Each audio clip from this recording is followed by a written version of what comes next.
Greetings and welcome once again. Today I'm chilling here in the studio and I just thought I should share with you guys another revelation that I just picked up. And today I want to ask you guys a question. Whose language are you speaking? Okay, you don't understand maybe what I'm talking about? I'll explain. Right now in the whole world we are faced with a great pandemic that is affecting everybody, black and white alike. And this pandemic has now caused many people to change the way they speak. They have forgotten their original language, which is the language of God, the word of God. Okay? The confession that we used to confess about our lives.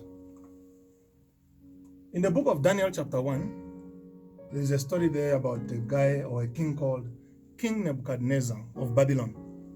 He was quite a very strong and powerful king, so he went to Jerusalem, attacked Jerusalem, and overpowered Jerusalem. Then he took all the Jews into Babylon as slaves.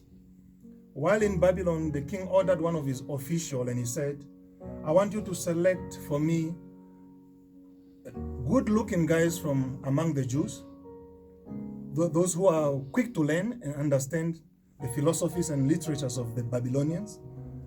They must be trained for 3 years, and after 3 years, they are to enter into the service of the king. We are talking about Shadrach, Meshach, Abednego, and the fourth guy was Daniel. Then the king did something to these guys. The king gave them new names, and then he told the official, I want you to teach them the language of the Babylonians. They should not speak their language anymore. They are to speak the language of the Babylonians. Okay. So it happened after 3 years, definitely they enter into the service of the king, but there's something they did not do. They never forgotten their language, which is the language of God. Because you remember later they refused to bow to the image of King Nebuchadnezzar. Many people in this pandemic are speaking a different language. They are all saying, we are all going to die. Whose language is that? Everybody is dying, so we are all going to die. I refuse to speak the language of the group and the language of the Babylonians. I speak the language of God, the word of God. I refuse to die. I'm not into this dying business. Sorry. Now you are saying, but how can you speak like that when Christians have also died? Pastors have also died. Who are you? Are you special? I will answer you like this.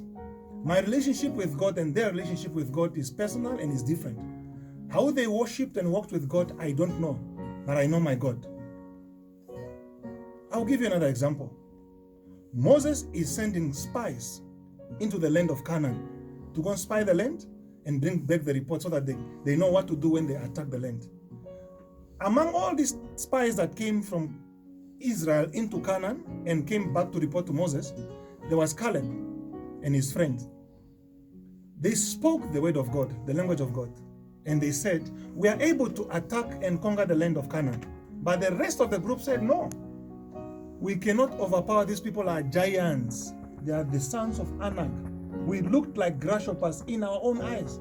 Look at this language. They say we looked like grasshoppers in our own eyes, not even in the eyes of the giants. Let me conclude with this. There was another guy called David. David was a young man and the father sent him to the battlefield to take food to his brothers. When he reached the battlefield, everybody was running away from some guy called Goliath. Everybody is scared and they were all running away from Goliath. These are people of God, children of God, who have seen miracles before and they've forgotten their language, the language of God. So then David said, who is this uncircumcised Philistine that is insulting God? I will kill that guy. People laughed at him, but you know the story. David actually killed Goliath because he spoke it, it happened. I will tell you this, and I'll meet you next time. There was a guy here in our world called Muhammad Ali. Muhammad Ali was not the greatest boxer of all time. He became the greatest boxer because he said so. He said, I am the greatest. And he became the greatest. Change your language. Speak the language of God. Refuse to speak the language of the group. Otherwise, Your future, your destiny, you can destroy your destiny by your mouth, or you can make it with your mouth. Till next time, Bolokot.